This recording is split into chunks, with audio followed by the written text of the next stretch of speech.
Hi, I'm Leora, a 43-year-old mom to my daughter Marigold, who just turned 15 this year. Marigold has been working really hard in school lately, aiming to get into a good middle school in a couple of years. These days, life has felt pretty calm, which is a nice change, especially after the struggles I went through about 10 years ago. Back then, I was working my first job as a tax accountant, and I met Soren, who was in charge of accounting at the same company. I was 29, and he was 31 when we decided to get married. Soren was living with his mother since his father had passed away a few years earlier. Before we got married, I asked him if we would be living with his mother. Soren assured me, no, she wants to live comfortably on her own. I felt relieved because I didn't really want to live with my mother-in-law. I was fine with living nearby in case she needed help, but I valued having our own space and privacy. Things seemed to be going smoothly until about a month after our wedding, when my mother-in-law started coming over to our place more and more often. It all began innocently enough with her offering to bring over some crab from a relative. She said, "I'll bring it over, so we can have a crab dinner together tonight." She was so enthusiastic that it was hard to say no. She also loved to drink, so she asked us to have whiskey, wine, and beer ready for her. I thought it was just a one-time thing, a simple family dinner, but I was wrong. That night, she ate and drank for over 3 hours, eventually passing out on our couch. When she finally went home, I thought that would be the end of it, but the next morning, she started calling again, looking for reasons to drop by. Her visits quickly became frequent, and she got bolder each time. For instance, she would call in the evening and ask, "Leora, have you decided on dinner yet?" If I said I was just about to start cooking, she'd say, "Well, I just got home from spending the day out with friends, and I'm starving. Can I come over for dinners?" I would try to tell her that I'd only bought enough for 2, but she'd insist, "No problem. I don't eat that much. Just share a bit with me." From then on, she would show up nearly every evening, always seeming to know exactly when I was starting to cook. She'd stay late, sometimes even spending the night. This became a regular thing, and I was losing my patience. I eventually asked Soren if he could talk to her and ask her to give us a bit more space. He brushed it off, saying, "She just wants to get along with you. Isn't that a good thing?" I reminded him that she'd promised to respect our privacy, and he agreed to speak to her politely. But nothing changed. The calls kept coming, and her visits continued. I finally realized that if I didn't set some boundaries, she would just keep taking advantage. Soren wasn't much help, so I decided to handle it myself. One day, when she called to ask if she could come over for dinner again, I said, "Actually, that won't work today. Soren and I were planning to come over to your place instead." She hesitated and said, "That's no good. Even if you come over, I won't be able to serve you anything special." I replied, "Oh, we don't mind at all. It would be nice to have a meal that you cooked." She then snapped back, "You're asking me to cook for you? Do you think that's fair?" I stood firm and replied, "Please, don't come over today." And so I finally set some limits. After that, things became a bit more manageable, and eventually, she stopped coming over unannounced. Looking back, I'm proud of myself for standing up for the peace in our home, I said. "Remember how we agreed to keep a respectful distance while maintaining a good relationship? In that case, please refrain from coming to our house from now on as well." I worried I might have been too direct, but I knew that if I didn't make my point clear, her intrusiveness would only get worse. After I set that boundary, my mother-in-law stayed away for a while, and life settled down. A few months later, I found out I was pregnant. When I reached my 9th month, I took maternity leave and moved back to my parents' house to prepare for the baby. With my mom's help, I was able to relax and enjoy those last few weeks of peace. Then, a week before my due date, I delivered a healthy baby girl. We named her Marigold. The day after Marigold was born, my mother-in-law showed up at the hospital, surprising me with a list of 10 baby names she had carefully written out. "I've come up with some good names for the baby," she said proudly, handing me the list. "Mom, thank you for thinking of us, but we've already chosen her name," I replied gently, hoping she would understand. Soren, who was there with us, seemed caught off guard and asked, "Why would you pick a name without consulting me? This is my granddaughter too. I should have a say in naming her." I stayed firm and said, "Please stop. We've already decided. The paperwork hasn't been filed yet, but we're set on her name." My mother-in-law wouldn't let it go. "There's still time to change it. Just say the word, and I'll handle it." At that moment, my mother, who had been quietly observing, finally stepped in. She said in a calm but firm voice, "Marigold is Soren and Leora's child. It's their right to name her. Grandparents don't get to decide these things." "But I was so looking forward to helping choose her name," my mother-in-law argued, sounding hurt. Understanding where she was coming from but staying firm, my mom replied, "Soren and Leora have been looking forward to this more than anyone else. As a parent yourself, you should understand." Clearly taken aback, my mother-in-law glared at my mom before leaving the room. Soren quickly followed her to calm her down. Turning to my mom, I thanked her. "Thanks for standing up for us. I feel so much better now that this is finally clear." "I know dealing with her must be tough," my mom replied gently. "But at least you'll get to rest here for a month, right?" "Yes, I'm planning to stay for about a month to fully recover," I assured her. "Good. Make sure you get plenty of rest," she said with a smile. But on the day I was supposed to leave the hospital, Soren and my mother-in-law arrived to pick me up. She announced with a bright smile, "Everything's ready to welcome Marigold. Let's go home, Leora." "Wait a minute," I replied, surprised. "I thought I'd mentioned that I was planning to recover at my parents' house for the first month." Looking somewhat irritated, she asked, "Is your parents' place really the best environment for you and Marigold right now? Soren has been eagerly waiting for you both to come home."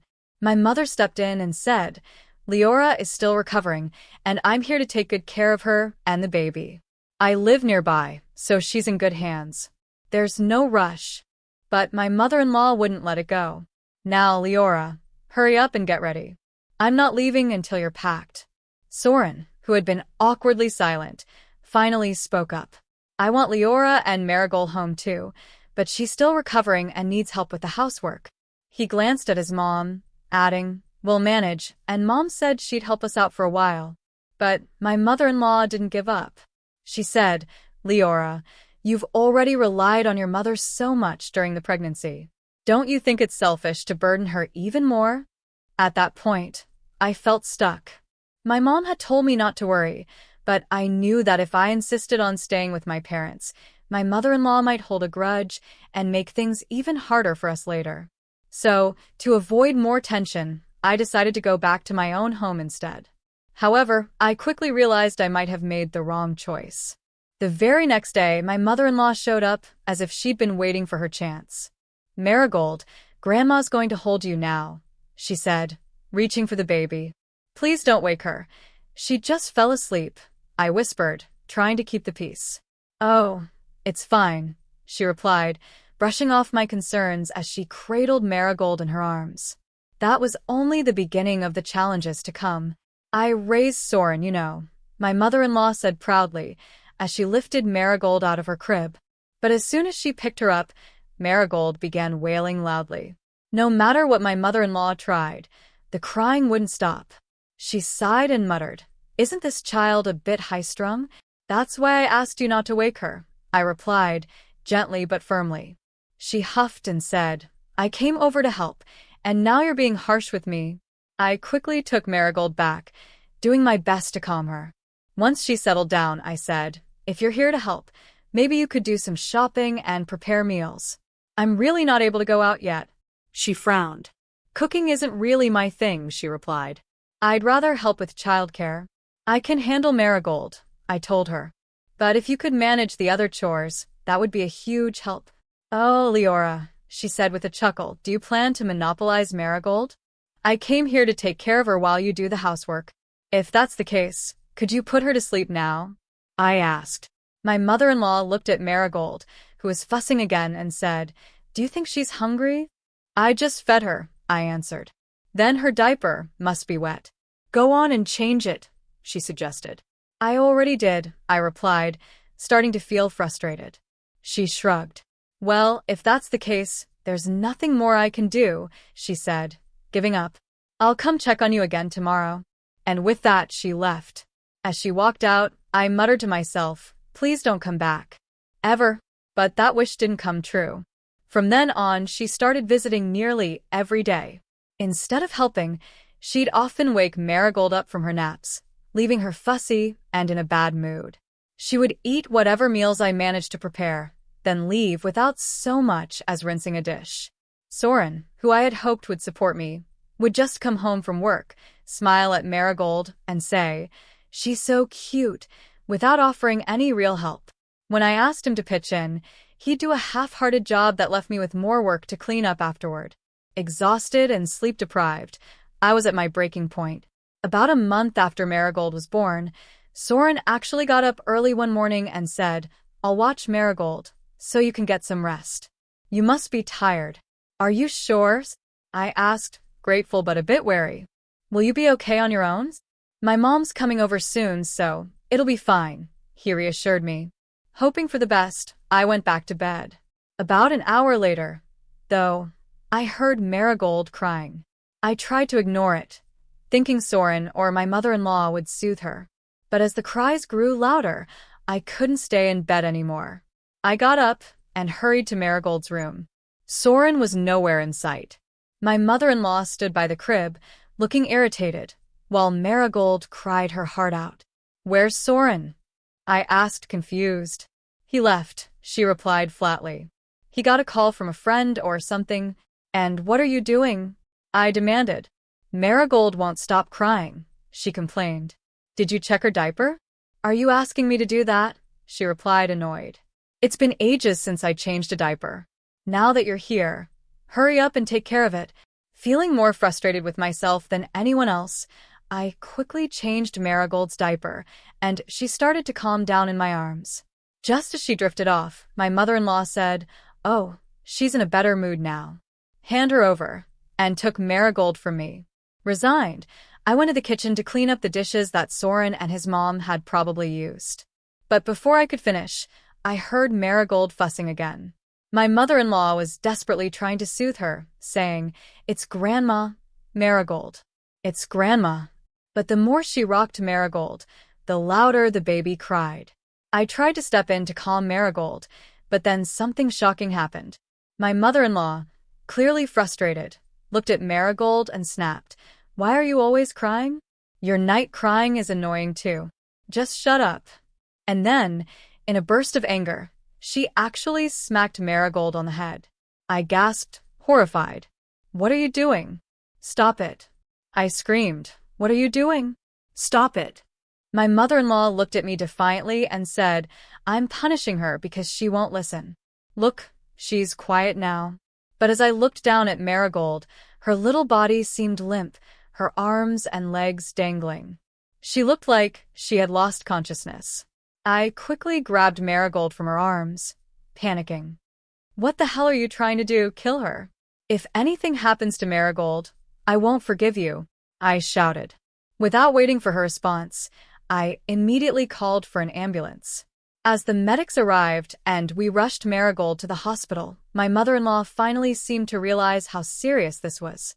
She followed us in silence, but as we arrived, I overheard her talking to the nurse. "She fell out of the crib," she said. "Please help her." I was shocked. "Why are you lying? You hit her." I protested, but I knew this wasn't the time to argue. After what felt like an eternity, the doctor came out with an update. "Your daughter has shaken baby syndrome. She vomited and had a seizure afterward, which confirms it. Will she be okay? Has she regained consciousness?" I asked, terrified. The doctor nodded reassuringly. "Her brain activity looks normal, and she's in a restful sleep right now. If she continues to improve, you should be able to take her home today." "But just to clarify," he added, "you mentioned that she fell out of the crib?" "What?" I replied, shocked. "No, my mother-in-law hit her." The doctor's expression became serious. "Shaken baby syndrome doesn't occur from simply falling out of a crib. It only happens when a baby's head is violently shaken or struck hard." My mother-in-law, suddenly defensive, tried to protest. "I did no such thing." She must have misunderstood. The doctor cut her off, his voice firm. "Shaken baby syndrome is not something to take lightly. You were very fortunate that this case was mild. In severe instances, it can lead to brain bleeding, vision impairment, and even death." Hitting or shaking a baby for any reason is unacceptable. She fell silent, realizing she couldn't talk her way out of this. But before I could say more, I was led to a small room, where I waited for what felt like hours. Eventually, 2 police officers arrived. They explained that this was considered an assault. I told them, I didn't do anything. My mother-in-law is the one who hit my daughter. We'll need to hear the full story at the station, one officer said. Would you come with us? I agreed, trying to stay calm. I asked the nurses to keep an eye on Marigold, and then went with the police. At the station, I explained everything that happened in detail, from the moment my mother-in-law had started interfering with Marigold's care to the terrifying incident that morning. All right, the officer said finally. You can go home for now. We'll need to interview your daughter's grandmother, so please let her know we'll be contacting her. I understand, I replied, feeling a mix of relief and worry. I thanked them, then rushed back to the hospital, desperate to check on Marigold. When I arrived, I found the doctor. Excuse me, where's my daughter? Asked, looking around anxiously. The doctor frowned and said, Your daughter was already taken home by her grandmother. What? I felt my heart drop. You're kidding, right? I hurried home, realizing along the way that I hadn't even told Soren. I called him, trying to explain, but he interrupted, his voice full of anger. What did you do? I heard you hit Marigold. How could you? What kind of mother does that? Wait, Soren. Please just let me explain, I said, my voice trembling.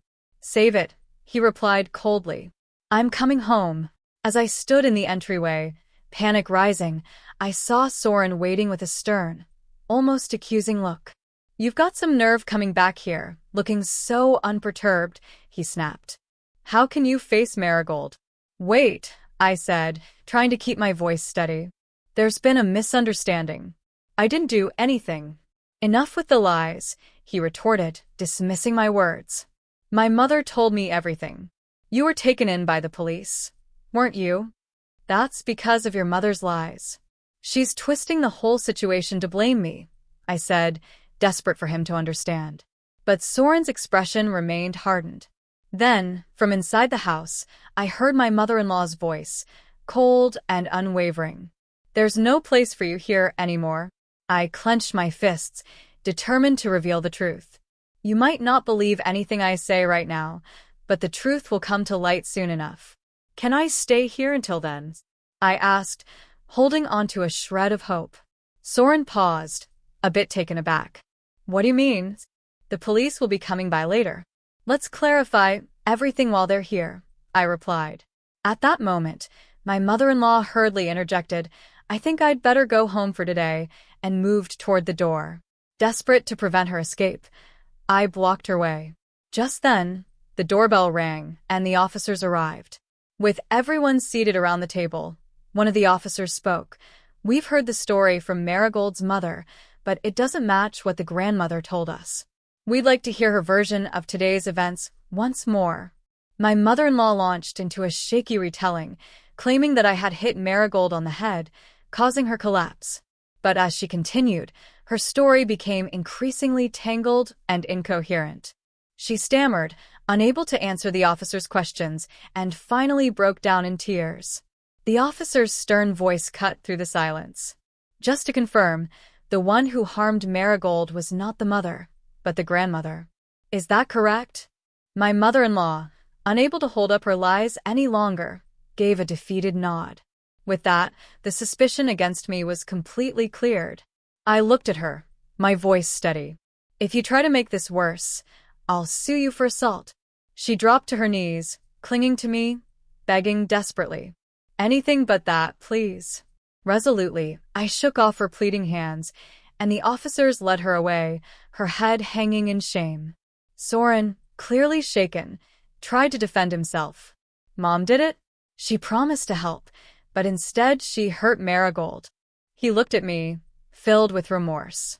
The worst part is, you didn't even check the facts before accusing me, I said, my voice cold. Did you really think I was that terrible of a mother? He looked down, guilt evident. No, I just didn't think my mom would do something like that. I thought. You thought I would, I replied, anger rising. Enough is enough. I've made my decision. I want a divorce. Hey, relax, he said, trying to calm me down. I refuse to get divorced. You're overreacting. No, Soren. I'm not overreacting. You doubted me and sided with your mother without a second thought. And as for you, you lack the commitment to be a husband or a father. Please gather your things and leave. I then made the decision to take legal action against my mother-in-law for assault. Though she only received a fine, I was able to secure enough child support and alimony from both of them to ensure Marigold and I would be taken care of. After severing ties with that toxic relationship, Marigold and I found peace. We've since moved on, creating a calm, stable life together, finally free from the turmoil they brought into our lives.